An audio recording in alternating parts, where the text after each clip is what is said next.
Hey guys, this is Lisa at Lockstitch Fabrics. I'm just showing you how gorgeous of a day it is today. It's pouring rain, thunder and lightning and all that fun stuff.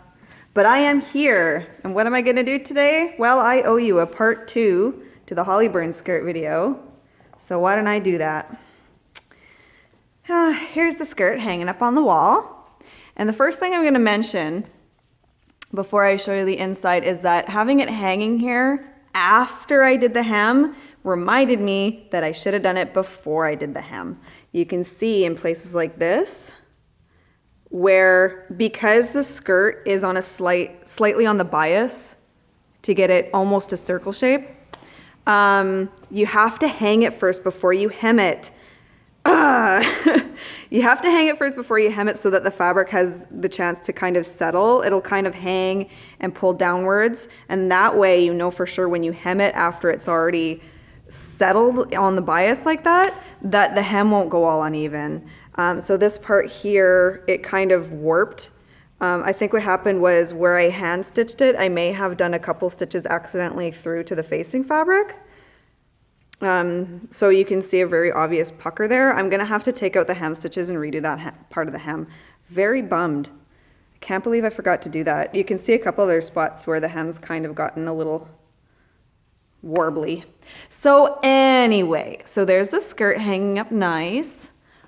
You can see the front seam and the waistband there. It's not perfectly stuck up to the wall. Whoops, I'm not even filming correctly. Okay. It's not perfectly hung up to the wall. I just needed it on display. Anyway, so I love the print. It is so fun. I'm gonna show you what I've done with the shirt so far too. I've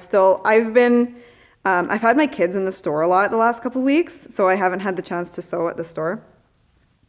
So the inside, if I can do it. There we go. I did a Hong Kong seam finish. I'm so proud of myself. This is actually the first time I've done it so with such difficult fabric to work with. So you know what? I didn't do a perfect job. I'm the first person to admit that even some seams I would say are downright crummy. But you know what? I gave it a shot. I'm really happy with the way it turned out, and I'm totally stoked to try that technique again with a fabric that is a little bit easier to work with on such a delicate scale like that for me. Somebody more experienced would probably have an easier time, but because it was the first time that I ever really done the Hong Kong finish on such a scale, so I'm proud of myself anyway. I like to encourage people when they come in, if you're a beginner, just do it. That's the only way you'll be able to know, and that's the only way you'll be able to improve, right? Like if you make something and it sucks, who cares? Did you have fun making it? Was it a learning experience? Great. That's the important part. Anyway, I'm totally gonna wear this skirt because you know what? Nobody's gonna see the imperfections on the inside. And I'm gonna fix the hem so that it hangs evenly and nicely and isn't all bubbly like it is there. Also, I should probably tell you how I did the Hong Kong finish, right? So basically it is bias strips that I cut from the silk cotton voile. It is first sewn to the edge of the seam, and then you turn it over to, can I show you with one hand here? To the back. Do you see how it's just sewn there? And then you stitch in the ditch, which basically means you stitch right along, blurry, right along the fold there. See right there, it's a little bit not perfect, but that's okay.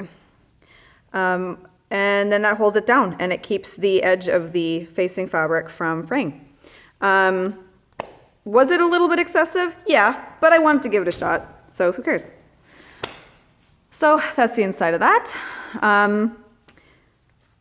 I've sewn you the hem stitches and you can see them there as well. Really easy to do hand-stitched hem. If you were to come to any of my hand stitching classes, you would learn how to do that stitch. Let's just kind of see here. Here's some fabric that I just got in for a customer. This beautiful silk duo peony. On camera it looks white, but it's actually more of an ivory.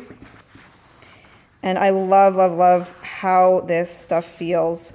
It's actually, as far as Dupionis go, it's very smooth. There are very few flubs. There's one along it. I don't know if flub is the technical term, but that's what I call it.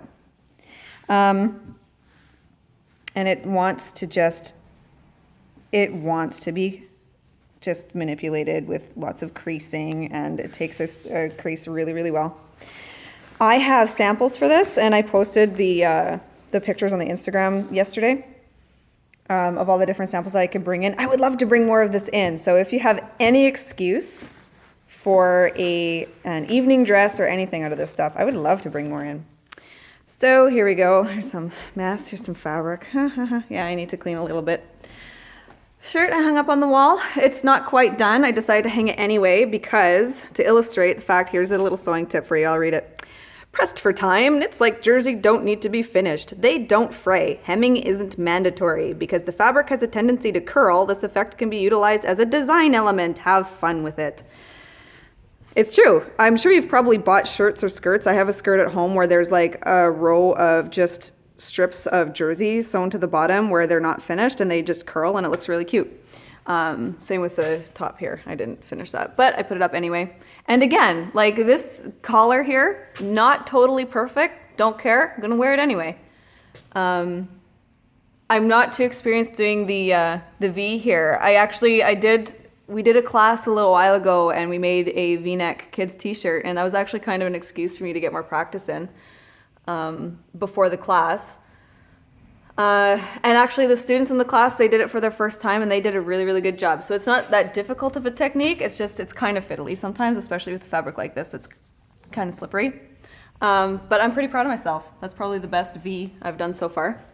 Oh right, and the shirt. The shirt. Go. I realized I didn't read, and the seam allowance on this pattern is actually smaller than 5/8. So I'm debating whether or not I want to redo it because it still fits me anyway, but for future reference, tiny pocket tank, actually read the instructions. This seam allowance is smaller than 5/8. So anyway, I did a French seam on this one because it's just the one layer. The reason I chose the Hong Kong finish for the skirt was because there was the 2 layers of fabric. This one's just the one, so I did a French seam. And the dress hanging there, I haven't taken it down yet because I love using that one as an example on how to do a French seam. They did a really nice job on that one. I'm pretty proud of myself, so proud. So anyway, so I did a French seam, and basically what that is you sew within the seam allowance with wrong sides together, and then you flip it with the right sides together, so it's the correct way to do like a regular seam. And then you do the remainder of the seam allowance, and it encloses the ridge inside the seam. One of my favorite seam finishes. I do it all the time, especially for lightweight fabrics. I'll show you the pocket. If you can even see the details, because it's black. So there's the top, the shirt's actually kind of sideways. There's the little pocket. The one thing that I did mess up with applying the pocket, and you can see it kind of obviously from the inside of the shirt, and that is it wasn't perfectly flat when I sewed it on. I don't even know what I'm looking at on the camera. It wasn't perfectly flat when I sewed it on, so there's kind of like a pucker of fabric underneath the pocket, but you're not going to notice it when I wear it, so I'm not redoing it because I had it was a little bit challenging with this fabric trying to do the round pocket corners. You can't even see it on the camera because it's black. But hopefully I'll get better pictures of it once it's all done and put that on the Facebook page or the Instagram page, and you'll see when it's all done. So that's the shirt so far. Will I wear the shirt and the skirt together? Probably, but I'll definitely be putting like a thick black belt on or something to kind of break it up so it doesn't look like too tacky. If it's still tacky, then whatever. I have a cool shirt and a cool skirt to wear separately. That's pretty much it. I'm starting to plan, I'm going to be open Canada Day. So I'm thinking I'm going to be having a nice sale or some sort of event for Canada Day to come in. Maybe I will do a circle skirt workshop. Wouldn't that be nice? Maybe I'll have a sale. I think that might be nice too.